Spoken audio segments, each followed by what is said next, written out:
Supe que algo estaba roto cuando vi el mensaje iluminando la pantalla en la oscuridad. Avísame cuando ella se vaya. 2 líneas que cayeron sobre mi pecho como un golpe seco, abriéndome un vacío que quemaba. El silencio del dormitorio se volvió un enemigo, y el zumbido del teléfono parecía repetirme la traición una y otra vez mientras mi respiración se quebraba sin poder detenerla.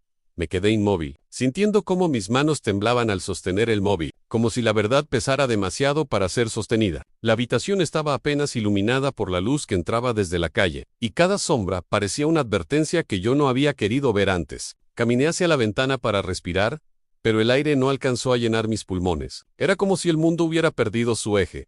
Volví a leer el mensaje, esperando que mis ojos me engañaran, que fuera un malentendido, algo que pudiera romperse con una explicación absurda, pero ahí estaba en el nombre de mi mejor amiga encima del mensaje, brillando como un recordatorio cruel de la confianza que había depositado en ella. Y debajo, el nombre de mi esposo, el hombre que juró nunca herirme. El sonido lejano de un auto pasando por la calle me devolvió al presente, obligando a mis pensamientos a alinearse. Escuché pasos en el pasillo, los suyos, tranquilos, ignorantes del terremoto que acababa de desatarse dentro de mí. Mi corazón comenzó a golpear con violencia, como si quisiera advertirme, como si me empujara hacia una decisión inevitable. Me senté en la cama, tratando de reunir fuerzas mientras sentía el aroma familiar de su colonia acercarse. Cuando abrió la puerta, su sombra cubrió parte de la habitación y me costó levantar la mirada. Su voz sonó normal, casi afectuosa, preguntando si estaba bien. Esa normalidad me hirió aún más, como si aquel mensaje no existiera, como si todo siguiera intacto. Le respondí con un murmullo apagado, usando la misma fragilidad que él había confundido durante años con ceguera. Pero mientras lo escuchaba hablar de su día, mis ojos volvían una y otra vez al mensaje oculto entre mis dedos. Cada palabra suya me perforaba el pecho, y sin que él lo sospechara, algo dentro de mí se estaba endureciendo, tomando forma, afilándose. Cuando él entró al baño, escuché el agua correr y su silbido distraído. Caminé hacia la puerta suavemente, sintiendo el frío del piso bajo mis pies, como si la casa entera se hubiera vuelto un escenario silencioso de traición. Miré el reflejo de mis ojos en el espejo del pasillo, y vi algo nuevo, una calma peligrosa que no había sentido antes. Nunca fui alguien que gritaba, que destruía cosas, que confrontaba con rabia. Pero, esa noche, mientras recogía el móvil y dejaba que mi mente reconstruyera cada detalle de los últimos meses, supe que mi respuesta no sería impulsiva. No, sería ruidosa, sería precisa, devastadora, y tan inesperada que ninguno de los dos podría olvidarla jamás. Regresé a la habitación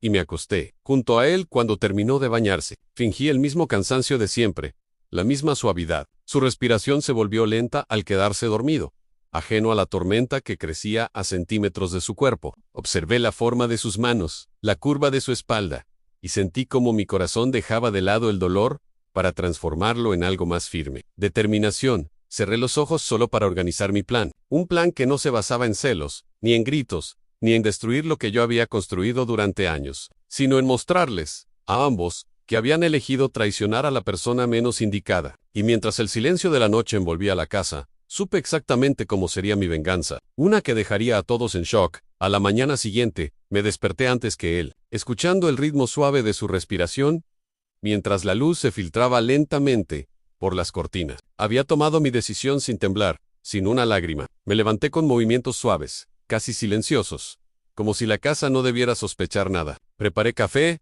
dejé su taza favorita en la mesa, y cuando bajó, lo saludé con la misma sonrisa que él creía auténtica. Esa sería mi arma. Mientras él revisaba su teléfono distraído, mis ojos se fijaron en el leve reflejo de su expresión, esa microsonrisa que él pensaba que nadie veía cuando recibía un mensaje de ella. Esa sonrisa confirmó que seguían hablando, que seguían esperando que yo me fuera. Me acerqué a él, apoyé una mano en su hombro, y le dije que necesitaba su firma para algo importante. Él no sospechó nada. Los traidores siempre creen que la confianza es eterna. Le entregué un sobre cerrado, pidiéndole que lo firmara sin abrirlo porque se trataba de un trámite rutinario del seguro. Lo hizo sin cuestionar, sin imaginar que acababa de firmar una autorización para transferir nuestra parte conjunta de la casa temporalmente a mi nombre. Lo miré con gratitud fingida, y él me besó la frente. Sentí el frío de la mentira rozando mi piel. Esa tarde invité a mi mejor amiga a la casa. Le escribí con mi tono más casual.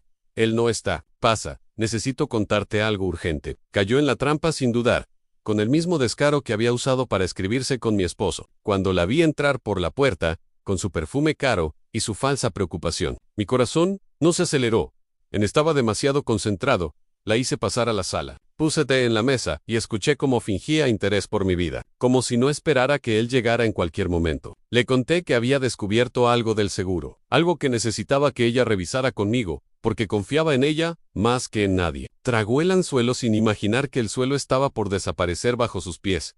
Cuando ella abrió el sobre, que dejé sobre la mesa, su rostro cambió. Dentro no había un documento del seguro. Había impresiones de todas sus conversaciones, sus mensajes, sus fotos, sus planes. Cada palabra, cada susurro virtual, cada cita secreta. Ella se quedó helada en copas de Rasper, tragada por el peso de su propia traición. Yo solo la observaba, en silencio, disfrutando de la caída lenta y dolorosa de su máscara.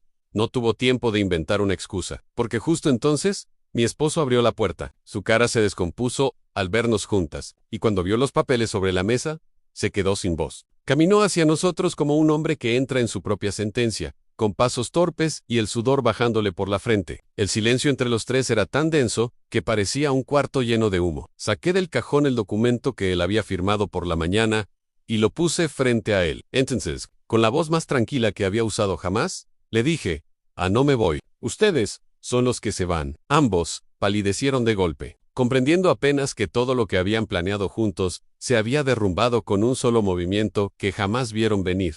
Él intentó hablar, pero su boca solo tembló sin producir sonido. Ella bajó la mirada, tragando lágrimas mezcladas con vergüenza. Yo respiré hondo, sintiendo por primera vez en semanas como mis pulmones se llenaban sin dolor. Les pedí que recogieran sus cosas y se marcharan. Ni Wright, ni Lori, ni Suplee. Solo los miré con la misma calma que ellos confundieron con debilidad cuando la puerta se cerró detrás de ellos. El silencio que quedó no fue de tristeza, sino de renacimiento. Caminé hasta la ventana donde la noche comenzaba a caer, dejando que el aire fresco me envolviera el rostro, y con una serenidad casi luminosa, comprendí que mi venganza no había sido destruirlos, sino obligarlos a verse tal como eran, sin ninguna sombra donde esconderse.